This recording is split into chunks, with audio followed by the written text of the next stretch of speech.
Hello and welcome to Project Noon, a platform dedicated to critically and creatively exploring Hindu-Muslim dialogue.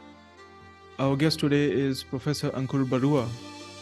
Professor Barua is University Senior Lecturer in Hindu Studies at Cambridge University. He read Theology and Religious Studies at the Faculty of Divinity, Cambridge. His primary research interests are Vedantic Hindu philosophical theology and Indo-Islamic styles of sociality. An important dimension is the comparative philosophy of religion. He studies the theological and the socio-political aspects of Hindu-Christian engagements. In recent years, his research focus has moved to Indo-Islamic theology, and in particular to an exploration of the intersections between the idioms of bhakti, yoga, tawheed, and tasawwuf on the multiply stratified post-colonial landscapes of South Asia. Professor Barua recently generously dedicated a song for Project Noon by the Indo-Bengali poet Shah Abdul Karim, and his YouTube channel is dedicated to more such poems and songs. We have also published a short story by the professor on Project Noon entitled An Island of Remembrance that paints a portrait of a post-partition Hindu-Muslim encounter in an unlikely domestic space. But our conversation today will be focused on his recent piece in Renovatio, the Journal of Zaituna College, entitled Images of the Unimaginable God, Idols and What They Signify in Hindu Traditions. Professor Barua, firstly, thank you again for your generous time. And what motivated you to write this piece for Renovatio? Thank you for inviting me to speak to your forum. And when I heard about your forum, I was instantly motivated to reach out to you and let you know I would be very happy to contribute in different ways to your forum, because this is a much needed critical space for generating and fostering patterns of Hindu-Muslim understanding.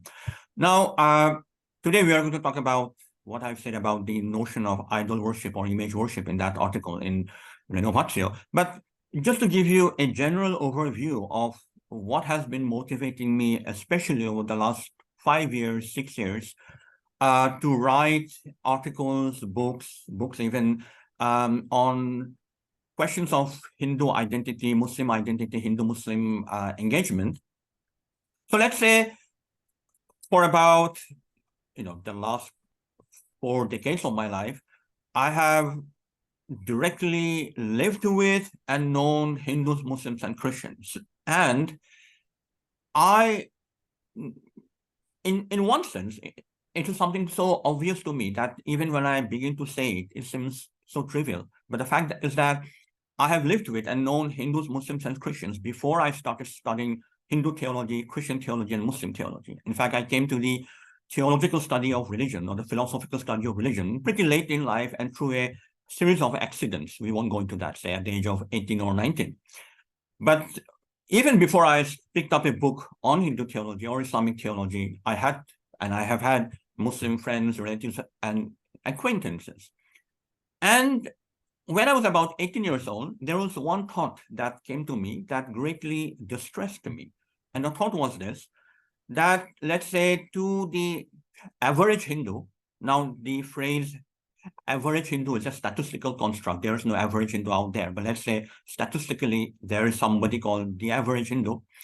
And the average Hindu knows only 2 things about Muslims in India, South Asia.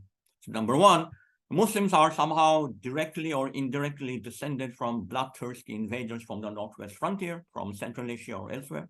And number 2, Muslims eat beef. And this created a lot of distress to me because there's so much more to the rich tapestries of Islamic culture, society, theology, mysticism, and so on. And this is just scratching the surface.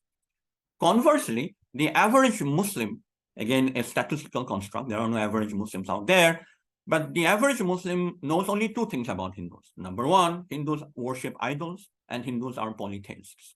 And again, that generated a lot of distress to me when I was around the age of 18, 19, because to me, this is again just touching the surface of such rich patterns of Hindu thought, experience, subjectivity, art, culture, poetry, music, singing, and all of that. And for various reasons, I moved into Hindu-Christian comparative theology. Around 5 years ago, when I was reading some of the Bengali writings of the Bengali poet thinker Rabindranath Tagore, and this was an article I meant to check the date of the composition of the article, but I did not. But let's say roughly 1923, just to make it slightly dramatic. Exactly 100 years ago, here is Tagore writing a short essay on Hindu-Muslim relations, and he complains, pretty much articulating, echoing my own sense of distress. He says that Hindus and Muslims have been living in the land of Bengal for so many centuries, but they're separated by this vast gulf. Although he does not use the precise terminology that I use, say Muslims as invaders and Hindus as polytheists, he was arguing the same point, and I was deeply struck by it. He said, look, in 1923, this is what he was arguing, and this is what I felt when I was about 18 years old. And here I am in 2018, retracing some of those thoughts in my mind, like re-echoing some of those thoughts in my mind.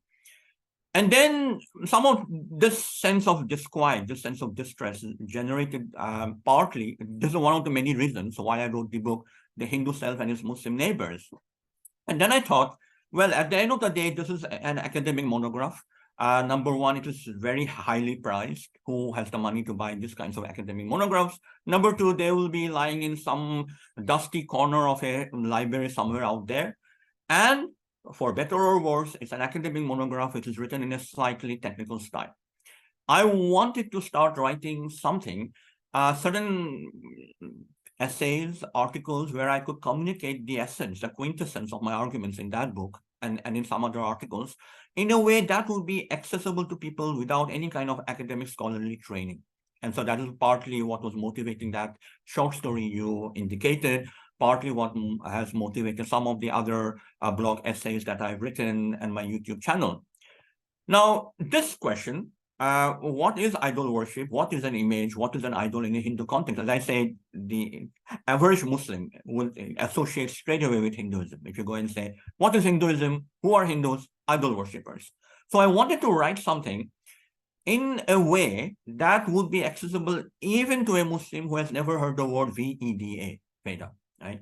Now, whether or not I've succeeded in that attempt, I don't know. It's for you as the reader to tell me. That was so that is just an initial overview of what motivates me to projects like Project Noon, generally speaking, and to writing essays and articles on these kinds of topics. So I will stop there. Right. And I suppose some of my more concrete answers to specific topics, you can see how they are to be situated against this backdrop of what is bringing me here. Right, right. No, thank you for that. Well, in my own various conversations on Hindu-Muslim relations and mutual understanding, so the issue of idolatry seems to be at the center of, particularly from the Muslim point of view, because it's a big roadblock if you cannot look past that or look through it, basically, to understand the motivations from the Hindu point of view for what they're doing. And we'll, in the later part of our conversation, we'll touch upon why the term idolatry itself might be problematic. Because again, it's not a term which anyone would like to use for themselves. It's only a term which is given by others to them. So that is a question in itself. But before we actually get to the specific forms of idolatry, or forms of image worship or iconography, what I suppose is even a more fundamental question is this reality, the transcendent reality, that which is beyond, is being represented here in so many different forms. The most fundamental question is this: that how can something which is formless or eternal or infinite or beyond everything, how can that be captured into any form or into any representation, be it abstract or visual? Because everyone makes a form of God. Even so-called iconoclasts also have an abstract imagery of God. where you imagine God seeing and God hearing, because these are all part of the Quranic description of God as well. So, uh, I mean, just in brief, I suppose that's the fundamental dilemma at the heart of these traditions. Yeah, I'm happy you used the word dilemma, because the word I would have used as paradox, which are very similar terms. So what you have to keep in Right, mind is that right. all these different Hindu traditions and Islamic and Christian traditions too, but let's not make a comparative remark yet, are struggling with this deep dialectic, deep dilemma, deep paradox of trying to express or indicate or point towards the formless by using the language of forms, right? So even if I say something like, towards God, I can only point the finger at, it is still a form, namely the finger I'm pointing at, right? Now, you use these two big terms, transcendence and immanence, and it's very important to, I would say, to understand these terms properly. Often these two terms, transcendence and immanence, are viewed as contradictories or as polar opposites. And this is how we think. We think that God is transcendent to the world in the same way that the planet Jupiter is transcendent to Earth. So I can, if you ask me, where is Jupiter? Is Jupiter in this room? Is Jupiter immanent in this room? No. Jupiter is transcendent to this room, and I point at Jupiter. Now that is possible only because Jupiter is a finite object, has a specific spatio-temporal limitation. And I can say here are the spatio-temporal coordinates of Jupiter. But if I could possibly point to God in that way by saying out there, that thing in the garden, or that thing on the other end, at the remote end of the Milky Way is God, what have I done? Even without realizing it, I have reduced God into a finite object. So God is that unique point of intersection where transcendence and immanence are not opposed, but mutually congruent. Now, here's one more example. Am I immanent to this room right now, the office where I'm sitting? Yes. Am I transcendent to this room right now? No.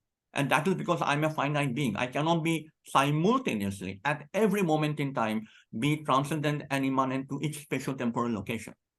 But God, let's say God only knows how, in some way, mysterious way that our finite human minds cannot comprehend or grasp or apprehend.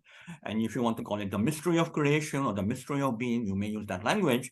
God is uniquely immanent in this room right now. And to use the language of the Quran, God is closer to me than my jugular vein. And similar language can be found from the Upanishads, the Bhagavad Gita, and Vedantic texts. God is in the cave of the heart, by which I don't mean my physical heart. It's a symbolic way of saying God is so deeply suffusing, structuring, shaping my existence that if God were to remove the divine presence from my being, I would collapse into nothingness straight away. So in that sense, God is in the cave of my heart, but doesn't mean that I have somehow put God into my pocket. Of course not. God is also transcendence. God is also transcendent. And that is that unique combination, this paradoxical point of intersection between transcendence and immanence. It's just one definition of God. If you ask me to define God, say what is God, I will say that unique point of intersection where transcendence and immanence are not opposed but mutually congruent is God. And how is it possible? As I said, God only knows. And what Hindu traditions are trying to do in one way or the other in forming images, using images made of brick, stone, mud, earth, and various other elements like steel and so on. They are not trying to say that if I construct an image of Krishna or Rama or Shiva, say this is an image of Krishna, I've somehow squeezed the transcendent God, the formless God, into an object which is 10 inches tall, right? By definition, that attempt is doomed to fail. So theological texts and commentarial passages will routinely remind you with various kinds of caveats that do not conflate, to use two words in English, do not conflate the icon or the image with the deity. So somehow Krishna is fully present in the image in front of you, and yet Krishna is not just the image full stop, right? So this kind of paradoxical tension between saying it is Krishna whom you are worshipping through the image, and it's not some prime minister of Australia or the planet Pluto. It is the divine presence of Krishna who is immanent in the image, and Krishna is not the image full stop, right? So trying to hold together in a creative tension these two different threads of transcendence and immanence, and holding them together because, as I said, they are uniquely somehow, God only knows how, combined in the image. And that is the, let's not go too far yet, but just to carry on from there, that is the meaning of this very troublesome and misleading phrase image worship. Because when you hear the term image worship or murti puja in, say, Bengali or Hindi, you may think that that particular finite object, 5 feet tall or something like that, is being worshipped. So again, we can play with concepts and say the image is being, let's say, venerated, somewhat in parallel with the Roman Catholic practice of venerating saints. You don't worship saints, you venerate them, and you venerate them in the name of the one true God, let's say, in this case, Jesus Christ, the second person of the Holy Undivided Trinity. That's the Catholic language. So in this case, too, the images, generally speaking, depending on the Hindu sampradaya or tradition we're looking at, the answer will have some variations. But here's an overview general answer, that images are venerated, not worshipped. God alone is the recipient of all true human worship and adoration. But the image can be a channel pointing towards that one true God. So these are my initial comments for now. Let's not go too far. Right. No, yeah, that's fascinating. Yeah. Well, yes. All this discussion also turns on the question of how we define worship, and what is the fine line between veneration and worship. And that's a whole. It's depends on how you would like to define those categories. Yes. Which is not, I suppose, as clear cut as we would like to assume, because even in the Islamic tradition itself, we have things such as, the quintessential act of worship is the prostration, the sajda in Islam, right? Before God, you're supposed to be in the sajda. You're the closest you can be to God in that moment. But we also find instances in the Quran where the sajda is done by angels to Adam, firstly, in the story of creation, and not to God. And also in Joseph's story, by his family to Joseph. So his brothers and his father, they prostrate to him. So even though in Islamic fiqh it is prohibited, I suppose, in one sense, to prostrate to other human beings, but it has been recognized that in different times and different places, these practices were allowed, and this was how it was done. And so there was this distinction between veneration and worship. So it's a very interesting, tangent. Yeah. Again, in some of the Hindu traditions that I'm thinking of as I'm hearing you talk about sajda and ibadat and such terms, on the one hand, there is this kind of fine-grained continuum in Hindu traditions as well between some understanding of humanity and some understanding of divinity, which allows some Hindus to discern the presence of the divine in various natural entities, like, say, the river Ganga to start with, the mountains, the Himalayas, in certain saints or sages or sadhus. At the same time, there are also, as I said, these kinds of cautionary reminders that do not think that the fullness of the formless divine beyond space and time has somehow become bound, constricted to this limited form. Because one fundamental paradigmatic statement that you find again and again in various forms of Hindu philosophy, Hindu theology, is this, that the ultimate divine reality, Atman or Brahman, cannot be subject to any form of samsaric distress, dukkha. So samsara is this cycle of impermanence, sorrow, suffering, ignorance, all of this. And no kind of contamination of this absolute purity of Brahman with any form of samsaric distress is allowed, is prohibited very strictly. And even when, therefore, Hindus may claim to discern a divine, quasi-divine, semi-divine presence in the banyan tree or in the river or in the fields, what is operative in the backdrop is this prohibition. That do you mean to say that Brahman has become the field as now is generating all the crops? Do you mean to say that Brahman has become bound to the cycle of rebirth, reincarnation, suffering, ignorance? No, right? So So once again, to go back to what I was saying in my previous response, these two theological strands, they kind of pull apart. So on the one hand, trying to emphasize that it is the productivity of Brahman, which you see in the crops. On the other hand, trying to distance Brahman from the suffering which is associated with samsara. And the great theological task in many Hindu systems is to how to marry them together, how to weave together, how to interweave these two threads which are seemingly pulling apart.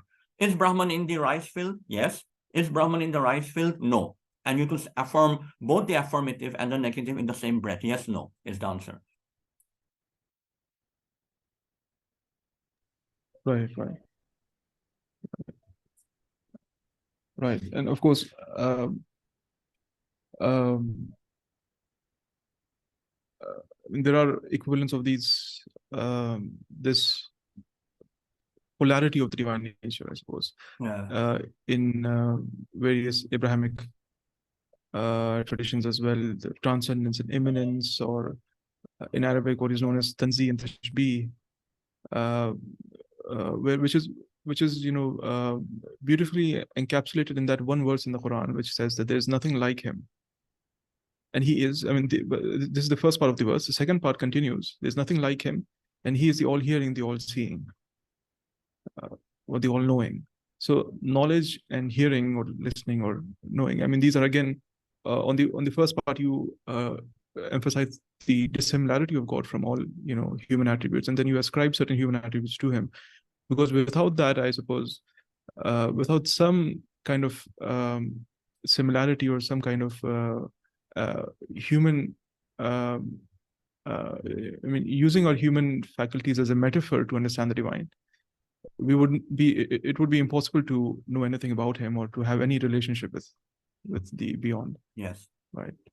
Yeah. No, that's right. I mean, right. It's very good that you raised this notion of polarity between Tanjih and Tasbih.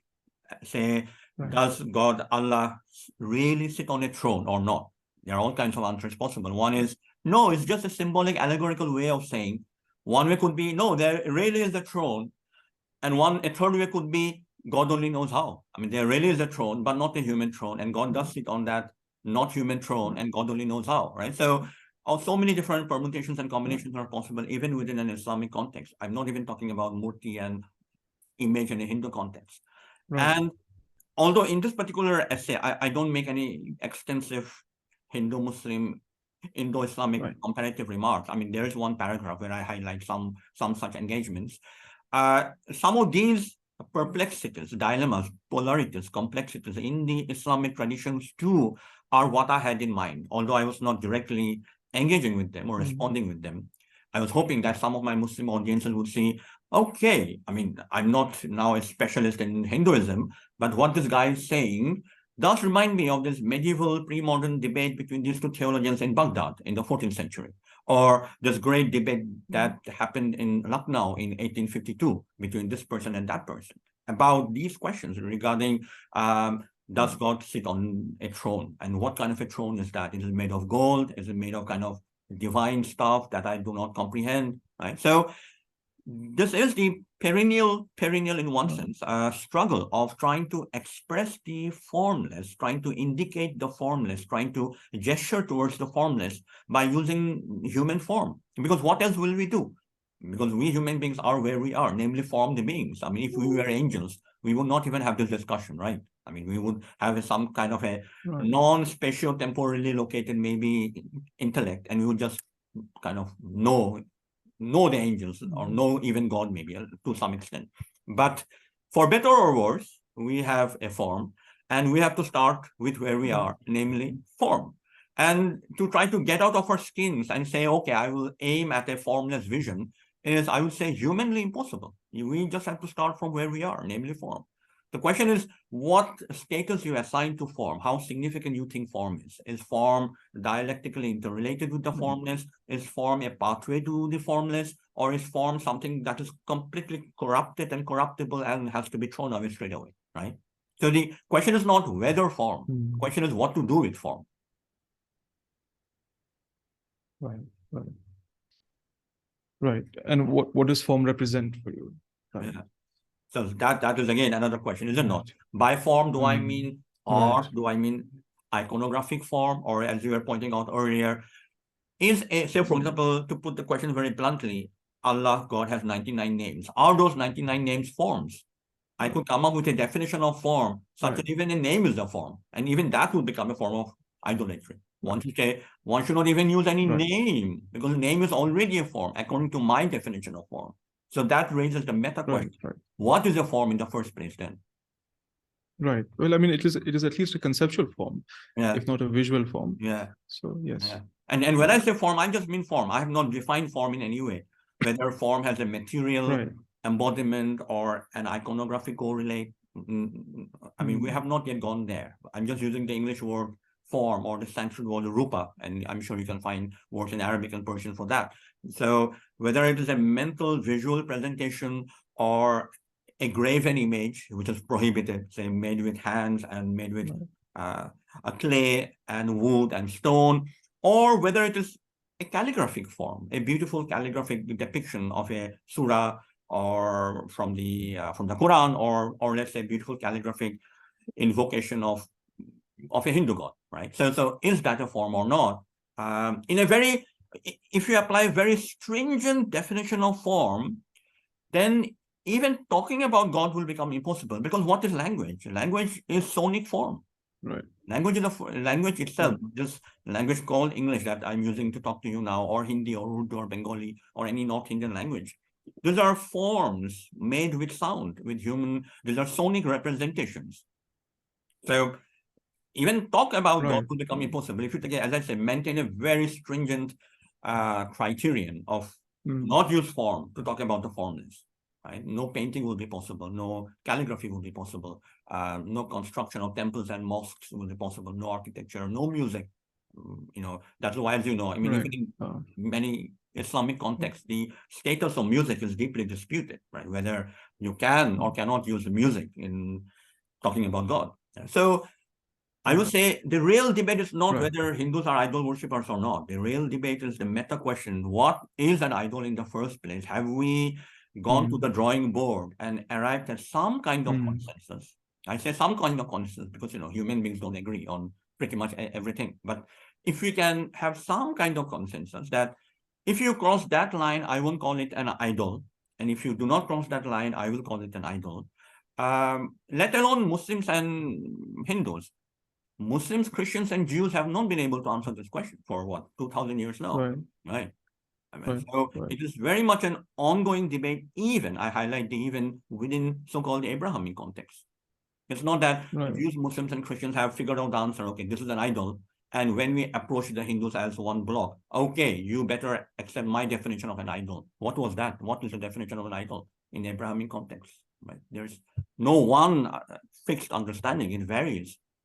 And that is what I mean, Mm. that the meta question is the one that, in my estimate, is even more important than the subsequent question. This particular Hindu Sampradaya tradition's understanding of the divine, is it or is it not image worship or idol worship? That will come later. We should have some measure of consensus on what is a meaningful criterion to use when we say this is veneration and not worship, or this is worship and not veneration, and all these different concepts in my mind. But that's partly because I'm, at the end of the day, a philosopher. I work with concepts, and I like to see some kind of conceptual understanding worked out, not necessarily before we study things, but alongside studying lived phenomena. Right. So anyway, these are my Right. thoughts. Yeah. Right. Right. Yeah. Right. Yeah. I mean, uh, yeah, there's a there's an important point there about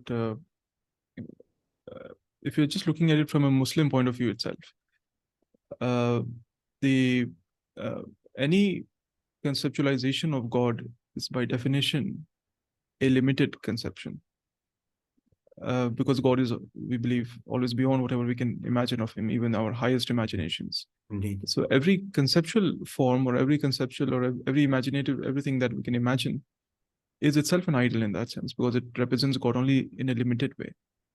So creating idols, be it of forms or of a physical idol or a mental idol, It's perhaps a human inevitability, and there's no way going around it. It's a part of the limitation of the relationship between God and man, but from the point of view of man, from the point of view of human beings. This is, uh, I mean, perhaps in that sense, in that fundamental sense, there's no escape from representing God in our own limited ways, because we are limited beings, right? Yeah, indeed. I mean, that's Well, what I was trying to indicate when I right, said, yes, when I was trying to indicate that we should not apologize too much for having to use forms. It is right, part of the human right, condition. We are not infinite. We are finite. So one right, aspect of our finitude is that we use forms to communicate, right? To communicate, right, to convey information, including who we think God is. The only pathway that is accessible to us is the pathway of form. I mean, if we could, by definition, become right, formless, we will become God, full stop. We don't need to have this conversation. right, right, right, right. Now, I mean, coming back to the particular forms of Hindu worship and trying to understand them. I mean, with this in mind, with this fundamental premise in mind, Hmm. uh, what is the uh, I mean, what is the Hindu, or I suppose, what are the plural Hindu theological uh, self-understandings of these image worship practices? Yeah. So let me begin with a kind of a blanket overview remark, which I always make when I talk about Hinduism, is that we should understand the term Hinduism in the plural as Hinduisms. And now we Right, just have a term right, called Hinduism, and we use it. Even I use it. I say I teach Hinduism. But if you look at my research, nowhere do I work on Hinduism. I work on one particular tradition, mm, on one particular text, or one particular historical era. So think of Hinduism in two ways: in a cultural, social way, in a civilizational way, and in a more specific religious way. Now, these two ways are, of course, very deeply interrelated. It's a conceptual distinction. So, Hinduism, understood as a civilization, as a way of life, if you want to put it that way, as a cultural formation, as a social development, we use the term Hindu or Hinduism to refer to various developments, processes, ideas, institutions that have been developing on the landmass that we today call South Asia for about 3,000 years, 2,000 years. So say at the very least 1500, 1200 BCE to today, right? So this is the geographical, cultural, ethnic even understanding of the term Hindu or Hinduism. A more specific religious theological way of understanding Hinduism is to talk about texts like the Vedas, the Upanishads, the Bhagavad Gita, the Bhagavata Purana, multiple commentarial, exegetical commentarial treatises on these scriptural root verses. Now, the cultural meaning of Hinduism and the religious meaning of Hinduism are, of course, very deeply interrelated. Some Hindus are both culturally Hindu and religiously Hindu. Some people could say, I'm culturally Hindu, I get married according to the Hindu custom or cremated and not buried, but I do not have any particular religious theological beliefs or presuppositions. That is just to keep this point, throw out this point out there, that when we talk about Hinduisms, we should not be looking for the Hindu answer to the image, or the Hindu answer to the meaning of life, or the Hindu answer to who is God, or the Hindu understanding of what is the best way to live my life, or what promotes Hindu well-being or flourishing, right? So that brings me to your question in particular. Therefore, we should not be surprised that when it comes to the question of murti or image or icon or idol, and what is the status of the idol? What is the significance of the idol in apprehending the formless divine? We should not be surprised that there is a vast range of answers to this question. And before I get there, here's just something that comes to my mind straight away. Before I published this book, The Hindu Self and Its Muslim Neighbors, I published a book called The Brahmo Samaj and Its Vaishnava Milieux, and we'll come to the Brahmo Samaj again when we talk about Ram Mohan Roy. And there in the appendix, I yes, translate from Bengali 4 major chunks of text, Bengali to English. And I think this is Appendix B. I translate a work published by, I forget the name of the gentleman, in 1901. And it's a long treatise, quite repetitive. But the reason why I publish it is because this is possibly the best Hindu critique I have read of the notion of the idol. And this person is a Hindu, and I was like, okay, one day some Muslim or some Christian theologian will read my Appendix B, and they will like, okay, let's see if I can do it better. So as will become clear as we go on, in fact, I myself think that this critique of the idol is not quite accurate because that's not how some other Hindus will understand the idol. But this is just to show you Right. what I mean by the wide diversity of Hindu views, presuppositions about the meaning of the idol. This is a strict, proper, fairly proper Hindu reflection going back to the Upanishads on why Hindus should not worship, quote unquote, the idol, as this person understands what the idol is. Okay. Now, to give you some more context to what this episode is about, say, we don't quite know, at least I don't quite know, because I'm not an archaeologist, exactly when Hindu temples, Hindu idols, images began to appear in South Asia. Some people date it at the turn of the first millennium. Some people may push it even backwards to about 400, 300 BCE. So let's say images, idols, icons, whatever word you want to use, and temples have been around us for 2000 years, maybe. Now, as these practices of worshiping God with an image, through an image, alongside an image were developing, these practices were developing against the backdrop of the Upanishads. And Upanishads are viewed as fundamental revelation, Shabda Pramana, to use the Sanskrit term, for all these Hindu traditions. And the Upanishads are not what we may call doctrinal theology. By doctrinal theology, I mean a worked out, fully fleshed out doctrinal understanding of who God is, what the world is, who human beings are, what is the relation between humanity and divinity, the relation between humanity and the natural world, the kind of doctrinal treatise you may read from a Sufi theologian or a Hindu theologian or a Christian theologian. The Upanishads are not quite theology in that sense. The Upanishads are a collection of aphorisms, phrases, sentences, verses, dialogues between gurus and disciples, some possibly historical incidents as well thrown in.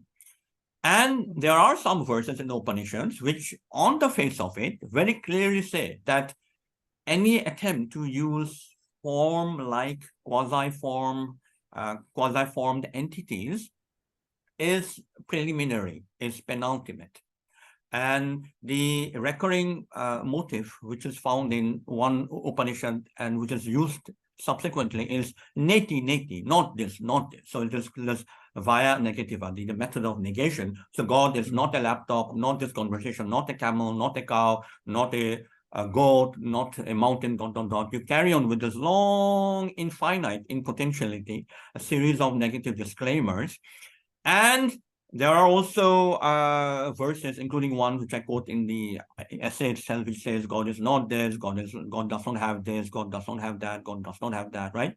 So as the theistic Hindu traditions were developing, again, possibly around the turn of the first millennium, what we call Vaishnavism, the worship of Vishnu as the supreme abode, the supreme origin, the supreme goal of all humanity, Shaivism, worshipping Shiva as the supreme destiny of all humanity, the supreme goal, or forms of Krishna worship were developing, they had to contend with these kinds of scriptural statements, which on the face of it, as I say, straight away negate any use of form or formed entities in approaching God. So these traditions, they coexisted and they coexist with these kinds of Upanishadic statements, and they read these statements in a certain way. What they say these Upanishadic statements mean is not the negation of all forms, full stop, to God. The negation of the human imperfections which are associated with form. So if I look at an image of Krishna, what do I see? A four-limbed human being-like being. And that is how I see, because I'm a finite human being who sees, let's say, human beings everywhere. But when you see the form of Krishna with two limbs, you are supposed to keep in mind that this is some kind of supernatural form, which is appearing in this form, which is gracious, which is smiling, which is benevolent. Because if Krishna were to appear in some terrifying form, you will run away, let's say, and you will not be able to generate bhakti or devotional love towards Krishna. So even though the form looks human to you, semi-human, it is not human full stop. So you can see how these Hindu traditions, they embody this deep conceptual scriptural tension between, on the one hand, saying that God has some kind of form, they have their own theological reasons for why God has a form, with the scriptural negation from the Upanishads, God has no form, right? So on the one hand, there's one strand of Hindu scripture saying God has form, go to the temple, have a darshan, have an image, have a vision, and offer some fruit or some water or some flowers, which will be touched, radiated by divine presence, and you consume them. But did you forget the Upanishads? No, we did not. Because when I say I saw God, I did not mean to say I saw a human being like you. I saw some kind of divine presence in a human form. And the reason why I put it tentatively like that, because that is the struggle. That is the struggle that they're trying to work through, God having a form but not a human form. And yet it is like a human form. I mean, I can say more, Right. but maybe I should stop for now here. Right. Yeah. Right. Yes. Right. So, Yeah.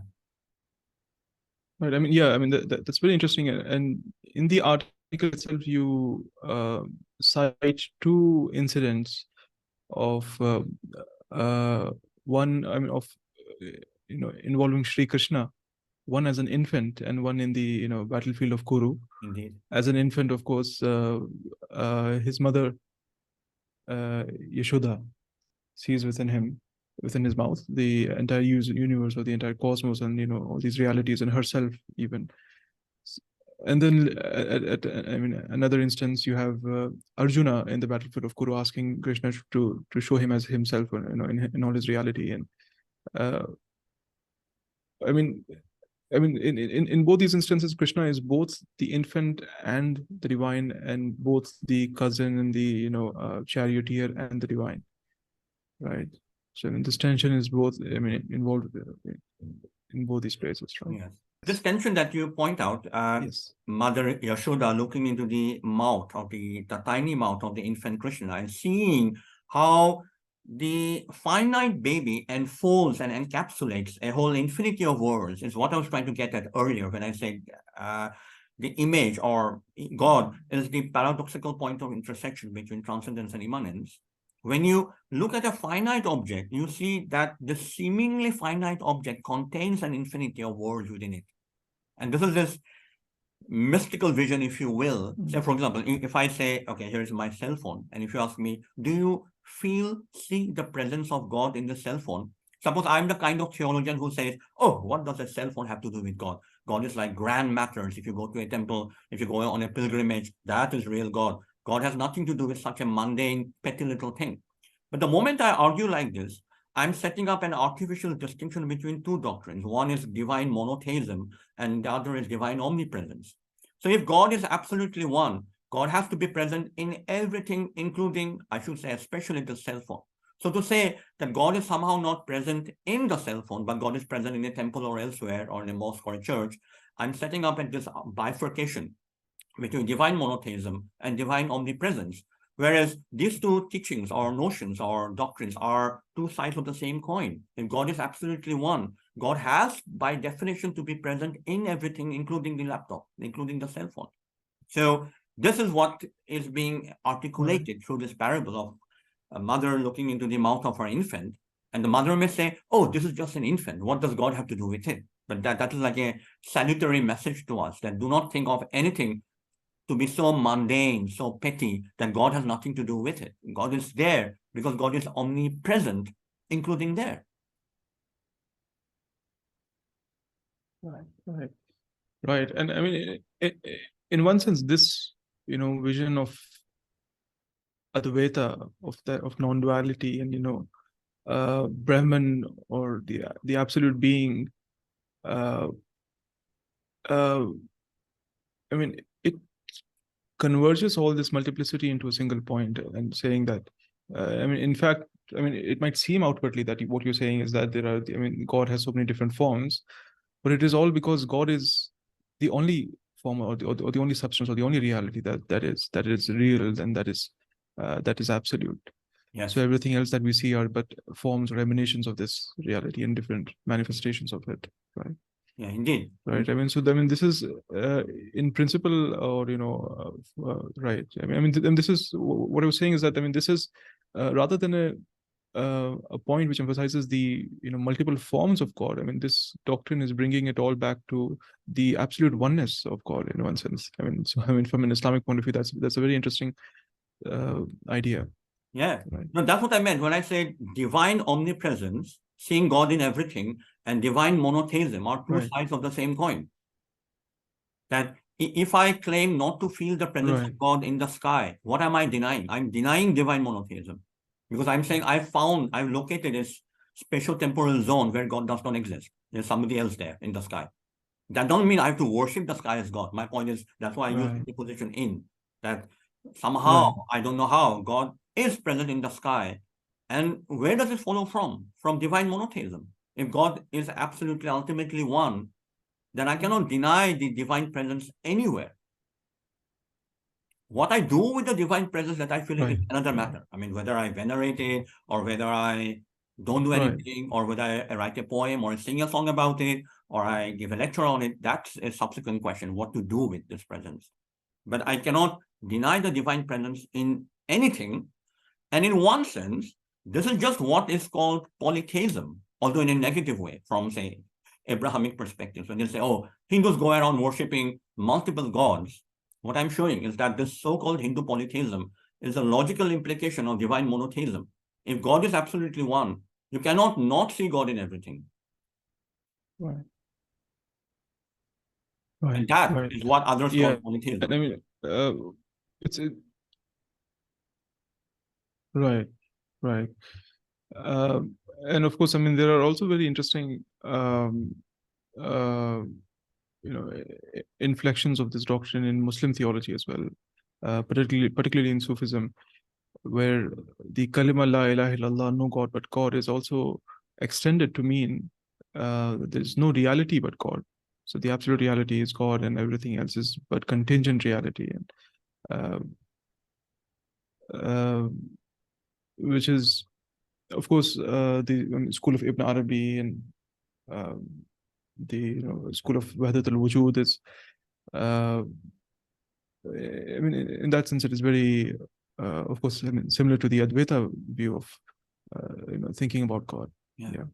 Yeah, And even people who have but never it's a whole, I mean, tangent in itself, and we yeah. won't have to go there. Yeah, No, but sort of. I mean, even without going there, and even people who have never Yes, heard of Advaita and Ibn Arabi and Sufism, they would right, be familiar. By people, I mean people in India would be familiar with this right. through that Bollywood song Kun Faya Kun, right? When there was nothing, there was God. I can't remember which movie it is from. Kun faya kun. Ranveer Hmm. Kapoor, I think. Right. Ha. Ha. And Rockstar, I think so. Oh, sorry, Right. Rockstar, yes, that one. Right. Kun faya kun. Where the song is being sung in Yes. Yeah. Nizamuddin Dargah. When there was none, Yes. there was nothing, there Right. was still Right. God. Mm. Right. Right. Definitely. Yeah. Right. Anyway, so the sum and Yes. substance of Well, I mean, the sum and substance uh, of the I mean the sum and substance of what I'm saying on so far is simply a very simple point that so-called Hindu polytheism is somewhat paradoxically a logical implication of divine monotheism. So I'm even claiming that mm, polytheism and divine monotheism are not right. opposed. If you believe that God is absolutely one, you cannot not feel the presence of God in this laptop. Now, how you read that in is up to you. That's for the theologians to come Right. in and say, okay, not too much in, a little bit out, or not too much out, a Right. little bit in. We can work out the details, and we will possibly not agree because that's what we Mm, have been doing, theologians, for 2,000 years. But the the the the, right. the struggle is to do this, to say that if I believe in the absolute unity of God, I cannot not see God everywhere. Yeah, Right. Right. yeah, Of course. yeah, Right. I mean, the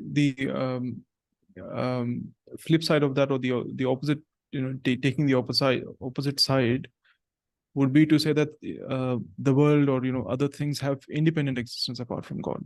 yeah. So I mean, that is a greater statement of polytheism, if you're if you're concerned, than to say that everything is dependent on God, or is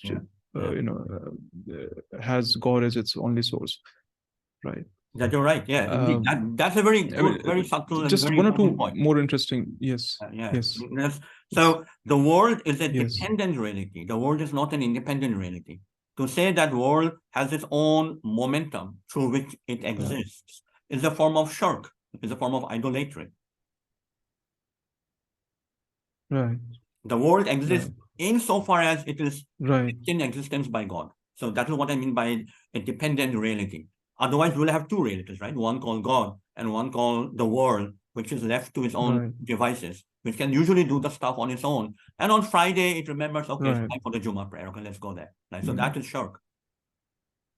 mm, right, And that's what right, I'm of saying, course, that if there is right. And I divine mean, of course, I mean, there monotheism, are yes, yeah, no, no, just go ahead. Yeah, yeah. yes, right, yes, yes, yeah. I was just mentioning that, in your article itself, you mentioned this, but uh, this reminds me again of the Arabic word for world Okay.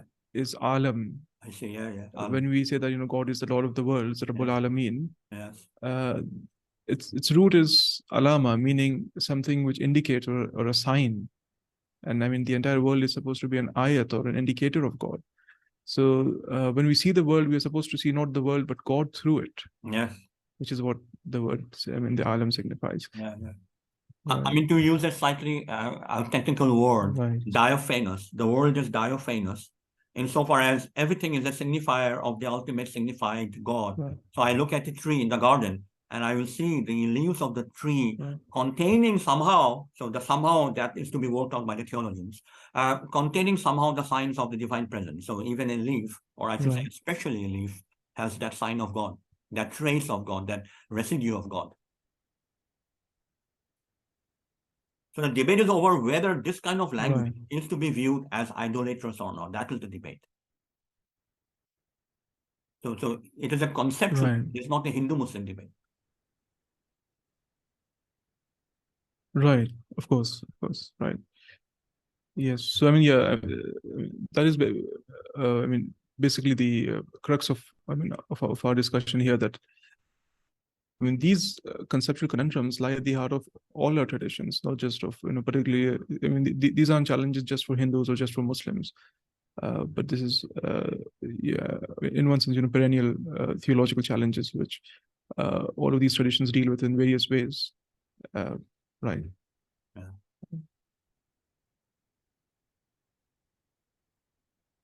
Well, um, can we talk a little bit about the process of darshan Yeah. and the symbolism of darshan, Yes. uh, of what is involved in seeing God, and in being seen by God in that process of darshan? Yes. I think darshan is at the heart of many forms of lived Hinduism. The what really keeps Hinduism going at the grassroots is this notion that somehow I can quote unquote see God and be seen by God. Right. So this direct immediacy of vision is the very lifeblood, the living, beating heart of many of these Hindu practices. And the understanding is a bit like this, that if I go to see the image or the icon of Krishna or a certain Hindu god in a Hindu temple, this is not just a piece of stone. It is what is a piece of stone in one sense, which has been ritually consecrated.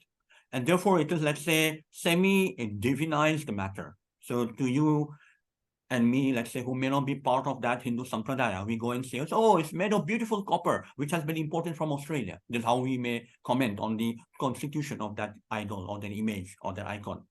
But from the internal Hindu understanding of that sampradaya, this is not just copper. It is not just metal. It is, as I say, semi-divinized, quasi-divinized, supercharged matter into which a divine spirit has been invoked. So it is not mere matter anymore. Right? So if you touch it, of course, you will be able to touch a palpable, tangible object. I mean, your hands will not go through it. You will still touch copper or wood.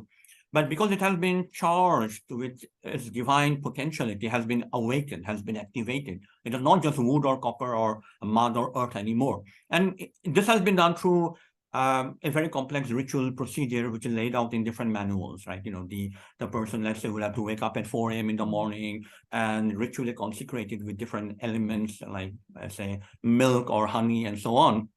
And once its divine power has been awakened, it is not mere matter anymore. So this is the paradoxical point of intersection between divinity and humanity, or immanence and transcendence. So when a Hindu goes to see that image, they are not just seeing a material object. They are somehow being drawn into the spiritual field of the presence of divinity. So that whole temple, if you look at it through the eyes of faith, you will not just see a material object made of stone. You will see surrounding it a spiritual field, and you are almost drawn into it through a kind of spiritual gravitation. And so long as you are within that field, let's say you are protected by the grace, by the blessings, by the spiritual power of that spiritual field, with the idol as a central axis. And therefore you offer fruit, flower, water, various kinds of offerings are made to the image to do what? To express your existential devotional subservience to the deity, that, oh, great Lord of the three worlds, you are my master, you are my source, you are my refuge. And this is how I express my devotional humility, subservience to you. And the understanding is that when the vision, when the awakened sight of the image falls on that mango or the apple or the fruit, it again does not remain mere matter anymore. It's not just the apple you brought from Sainsbury's or Reliance Fresh, to use the Indian example. So it is, say, quasi-divinized apple. So this is an apple whose material constitution has undergone almost a change in substance. So when you consume or ingest that apple, you are not just eating an ordinary fruit you happen to pick up from your neighbor's orchard. It is an apple which has been graced by the vision of divinity, and therefore you are ingesting. Now, how you want to phrase the next sentence, which I'm going to phrase now, trying to phrase, depends on which sampradaya you are in. Some will be bold enough to say that when you eat that apple, you are somehow eating a part of divinity, that then you are becoming yourself semi-divinized, quasi-divinized. And some others will be more hesitant to use that language and say, no, don't think of it so materially, so literally. I mean, this charged apple with quasi-divine powers now is giving you some of its divine properties. So again, you can see the tension coming up, even within a Hindu context. Like, do you want to go all the way and say that by eating the apple, which has been offered as puja, as adoration of the divine, as part of your darshan, you kind of become divine? Do you really want to say that? Some may say this. Some may say, no, don't talk like that. Say that a particle of divinity has now been awakened in you and has empowered you for your daily activities. And that's why many Hindus will go for the darshan when? Not in the evening, but in the morning, like before going to office or before being to God, even before going to work, even if it is only for a 5-minute offering, or even 3 minutes, just to offer a salutation to the icon and feel that sacred power infuse their existential filaments, and they are now, let's say, ready for the world, ready to return to the world, supercharged with this quasi-divinized power. And this is the transaction between what in English we would call secular power and spiritual power. You become quasi-divinized with spiritual power to return to the world with all its complexities.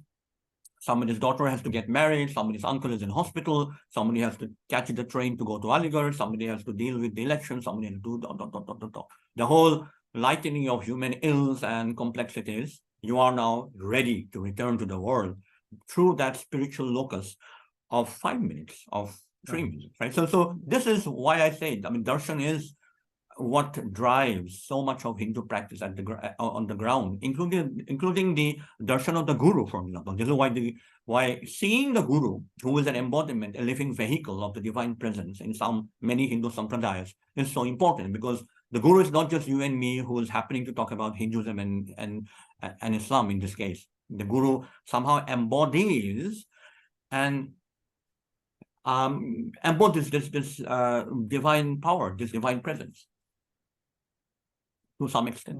Right. Well, yeah, I mean, this all, and this has, of course, fascinating parallels in the Islamic tradition as well. Yeah.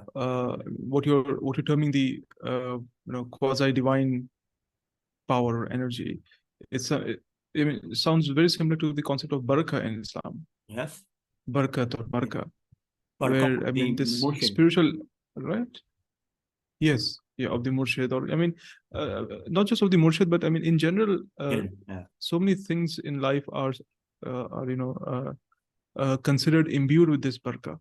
For Yes. example, I mean, as you were mentioning, when you go to the temple, you get spiritually charged. So similar experience can happen when you go to the mosque, where I mean, there's something about that space which is giving you, or I mean, which holds this spiritual energy, or which uh, embodies that spiritual energy, and which is being transmitted to your person, and then you're carrying it. Uh, and of course, I mean, there's the whole sacred geography of various shrines, as well as the Kaaba itself for Muslims. And there's of course, I mean, there are certain times which are sacred, which have their own spiritual energy, where your devotion is more uh, you know is more fruitful in that time, Yeah. as it were. Uh, Yeah, that's right. I a mean, good so I phrase. mean, I mean, so sacred geography is a very these nice ideas, yeah, evocative phrase. yes, yes, yeah, right, And again, what I was trying to indicate is this point of intersection between something very material and something very physical, something very unspiritual. So on the one hand, the offering is material. It's just a mango or an apple I buy from the local bazaar, right? I go into downtown Lucknow right. or Aligarh or Delhi and I buy a fruit. It's very material. There's nothing sacred or supernatural about it on the face of it. But once it has become absorbed or encompassed by the sacred geography or the spiritual field of the presence of the icon or the deity or the guru, it is, as I say, quasi semi-divinized, so that you are now charged. Say, a Muslim may say, "Oh, life is too much with me. I'm sad. I'm depressed. I'm half broken." And the Muslim goes to offer a prayer at the mosque, and the Muslim feels that there's some kind of direct communication has happened between a different dimension, different order of reality, which has intersected with their half-broken human experience of sadness, suffering, and they come out of it feeling charged. Okay, now I'm again ready to return to the world, right? So this experience of withdrawing into oneself because we feel defeated, and then withdrawing into one's true self, which is, let's say, the divine self, the divine power, and being charged to return to the world. This cyclical process is what you find in various forms of Islamic subjectivity and various forms of Hindu worship. At this point, maybe we can discuss what you had mentioned in passing previously about Ram Mohan Roy and the Brahmo Samaj and those kind of critiques of idolatry, or of image worship. Uh, so one concern which I have, and which I'd like to understand better from you, is uh, we find these critiques emerging in modernity, and perhaps in a certain Christian evangelical milieu as well. Sorry, a missionary context. So using that, or those polemics, or responding to those polemics in some way. So are these critiques indigenous to the Hindu tradition? Or firstly, I mean, that's one question. Uh, do we have other examples of certain pre-modern critiques of these concepts? And in this case, is the entire Ram Mohan Roy movement and all those things, are they directly or indirectly influenced by the Abrahamic uh, you know image, or view of these things? Yeah. So Right. various things can be said in response to your question, and I'm just quickly thinking on what note to start. Let me just start with a general comment, which is not about the question of idolatry or image worship. It's this question about the modern versus pre-modern rupture or division or split. Generally speaking, in my research, I work on, say, the last 1200 years, 1000 years. And what that means is that my research and my work spans the so-called modern, pre-modern distinction or divide. So, say some people may work till, I mean, their research could focus on texts produced till about 1750, and some other people work on texts produced after 1850. But what I'm very interested in is this bridge, so to speak. What happens when somebody writing in 1820 in Hindi, Hindustani, or Bengali is reworking text from 1650, right? I mean, do they go through some kind of a split, some kind of a division? Now, that's just a general comment about this modern, pre-modern distinction. Number two, I said it right at the beginning that a lot of my research is, in fact, not on Hindu-Muslim exchanges, interactions, but even more so Hindu-Christian exchanges and interactions for all kinds of reasons I won't go into. Now, the question of idolatry really becomes important in South Asia because of Christian missionaries.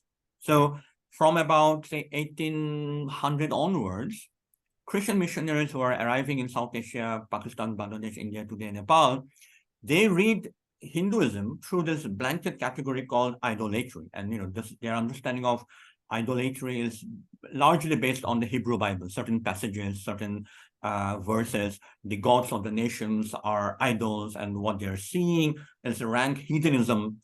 And many of these Christian missionaries are simply not trained for the shock they feel. They're like, oh my God, this stuff was supposed to come to an end with the arrival of Christianity. The Greeks and the Romans, terrible people, they did this in the 2nd century, 1st century common era, and the light of salvation came through Jesus Christ. It's over. What am I seeing in front of me?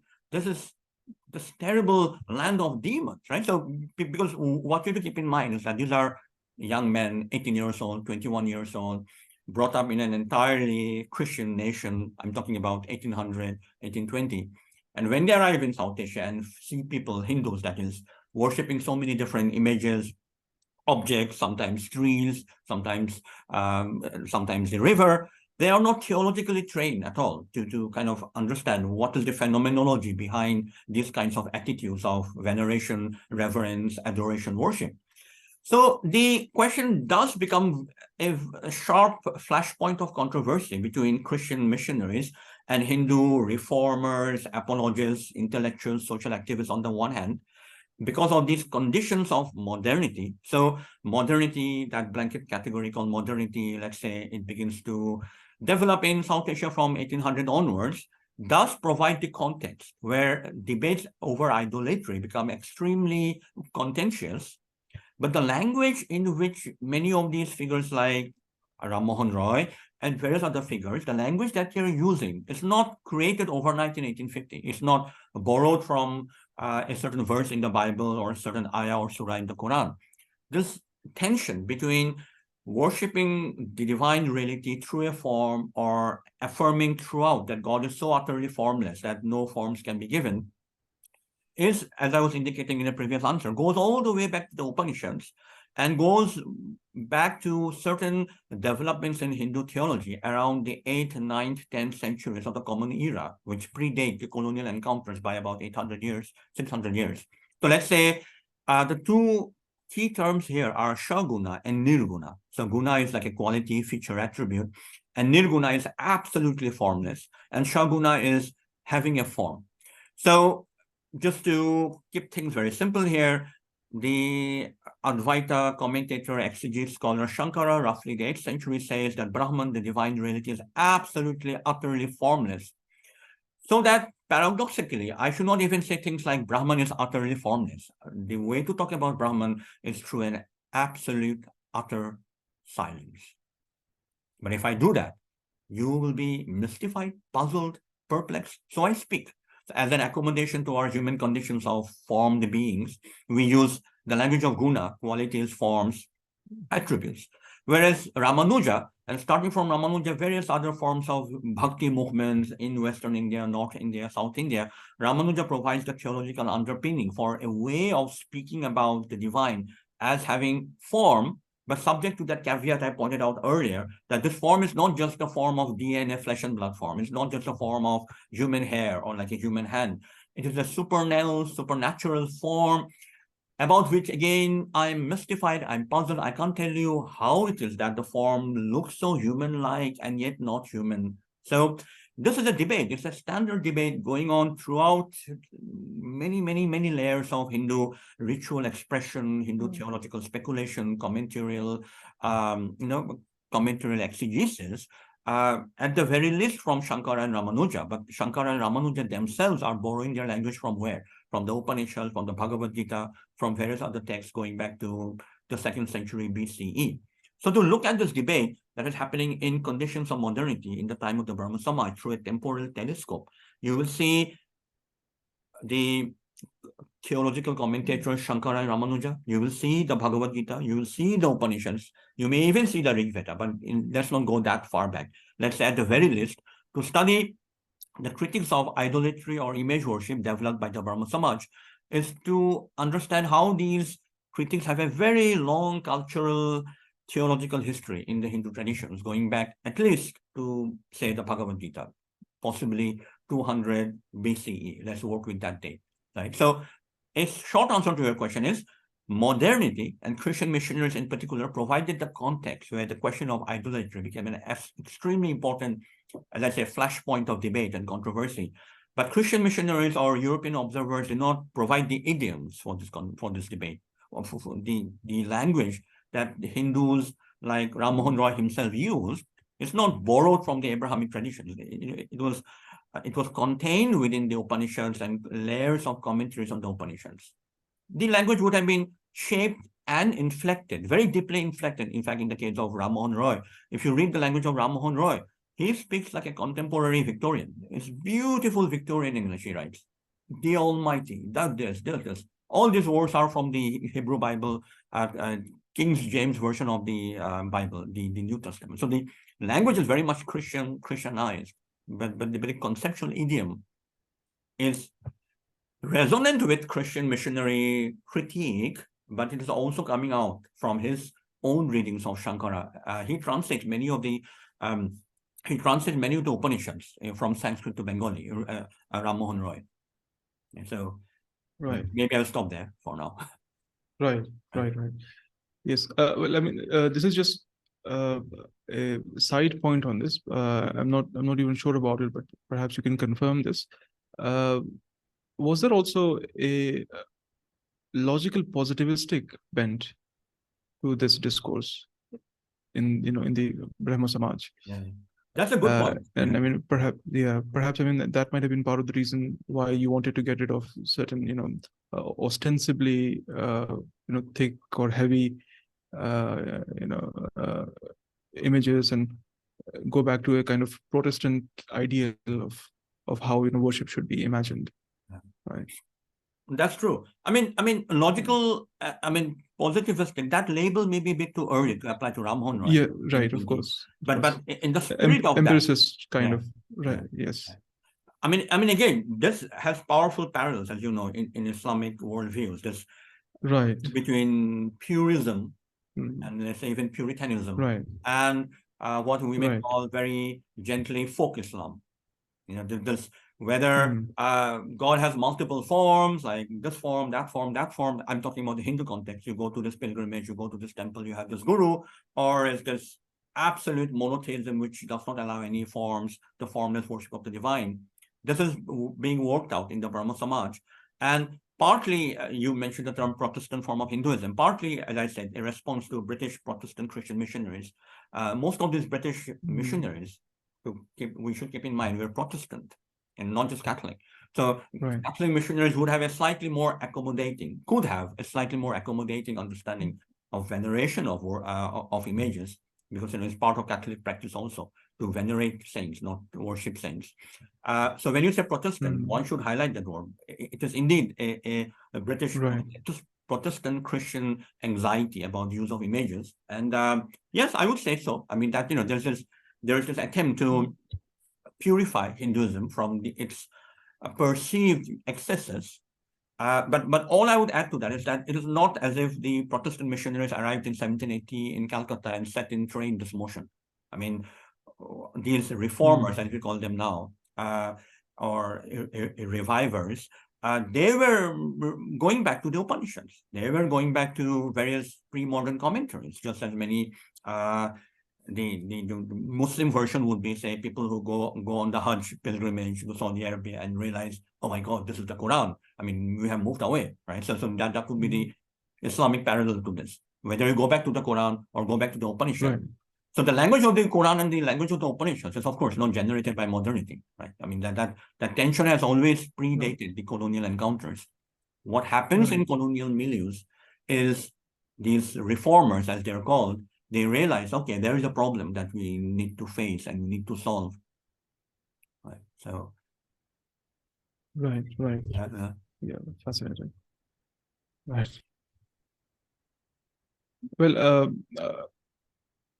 I suppose one final question for today would be when we're speaking about these parallels between Islam and Hinduism or Christianity, there tends to be this general or commonplace binary which is propagated of Abrahamic versus Dharmic faiths. So, is this conceptual binary justified, or is there any basis for that? I mean, how should we be thinking about this, right? Yes. Yeah. See, I mean, I don't know how provocative you want me to be on this occasion, but let's say go with the provocation. Right. I don't know how many years now. Must be at least 15 years. For at least 15 years now, I've been telling Muslims that from a theological point of view, and by theology here I mean the logos of theos, the understanding of who God is, how to work out the understanding of who God is by using human reason. Muslims are 50 times closer to Hindus than to Christians, theologically. No doctrine of original sin, original guilt, no mystery of incarnation, no notion of an atoning sacrificial death of Jesus Christ, the second son of the indivisible Trinity on the cross. And I can go on and on, like a whole train of doctrines, which will simply never come up in a Hindu-Muslim, this kind of an exchange about the meaning of God, about the significance of humanity. Now, again, I mean, that's why I highlight theologically. I mean, scripturally, Jews, Christians, and Muslims, they share a common prophetic lineage. So if you ask me, where is Yunus in the Upanishad? Okay, there's no Yunus, no Jonah. Where is Adam mentioned in the Bhagavad Gita? Okay, not mentioned. Where is this prophet Isa or Jesus mentioned in the Puranas? Not mentioned. So there's not to deny, of course. I mean, why would I want to deny that? That culturally, historically, in terms of a shared understanding of a prophetic lineage, there are deep relations between Muslims, Christians, and Jews, and for all the terrible things that Jews, Christians, and Muslims have done to one another, it's good that they have this label if it promotes peace and mutual understanding. But one side effect, one negative effect of this binary, that okay, we guys are Abrahamic and those guys out there are Dharmic, is simply that the conversation that we are having, when I pointed out on one occasion that this is not even a Hindu-Muslim problem, it's a conceptual problem. These conceptual similarities, complexities, paradoxes, tensions are not highlighted. They will say, okay, Christians and Muslims do their own particular thing, and Hindus do their other thing out there, and these two domains are so completely mysterious.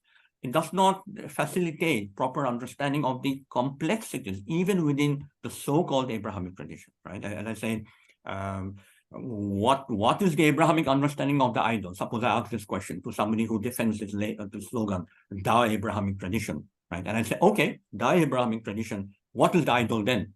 And you say what will happen, like what? Who agrees on that? Yeah? So as a pedagogic device, maybe to get government funding for certain kinds of study, maybe it's useful to go with that slogan, Dharmic faith versus Abrahamic faith. But when you actually study these conceptual formations, cosmological systems, you see, I hope you will see what I said just now, that Muslims are 50 times closer to Hindus than to Christians. Again, this is not to say that Muslims should not engage in dialogue with Christians, of course, by all means do that, but not because they belong to an Abrahamic fold.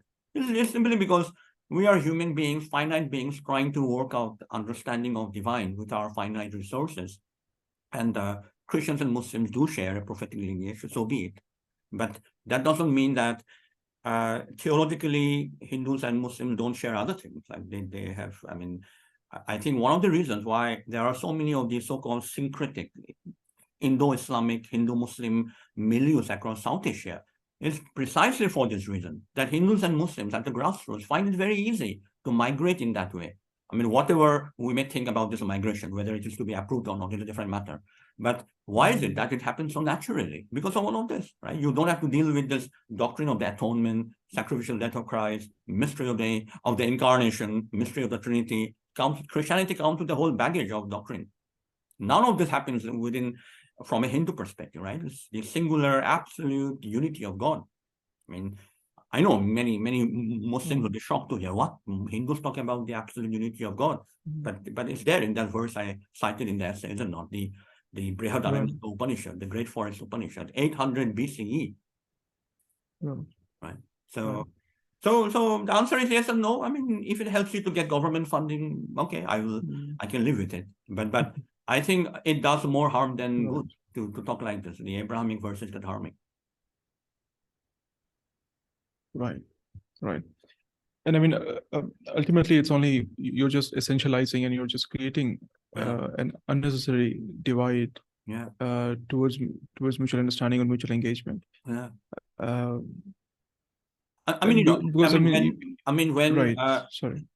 Say when Hindu-Muslim understanding does take place, and of course, I mean, there's a complex history behind this. When Hindu-Muslim understanding has taken place, and even today, occasionally does take place, and we should keep on fostering it, you can see how this Abrahamic versus Dharmic binary is just artificial, right? I mean, do you think if there's a mehfil or a majlis where you invite Muslim intellectuals, Muslim theologians, Hindu thinkers to participate, they feel, oh my God, this powerful wall I have to cross now, the Abrahamic wall. How do I go to that Dharmic group like that? That's not how Hindus and Muslims relate when they do relate in the best of times in a place like Lucknow, Aligarh, Delhi, wherever, Gwalior. They just talk about God, you know, and that form of easy sociality is not impeded by this constructs called Abrahamic versus Dharmic. Yeah, I mean, this is something that I feel very deeply about, as you can see. This binary that has come up over the last 20 years, I would say. I mean, people did not talk like this earlier. Right. Yeah, and I also hope that our conversation today also sheds some light on the fact that these theological challenges or conundrums or paradoxes are shared by our different religions, traditions, and many of these tensions and these reflections are something which we can all benefit from each other and get insight into our own traditions through the other's eyes, in that sense. Right. Well, I think it's been a fascinating conversation with you today, Professor. Thank you for your time, and I hope we can have another discussion soon. Right. Yes, thank you, Sal, very much for inviting me to speak to you and asking me all these questions that have made me think reading that essay on the Sunday morning.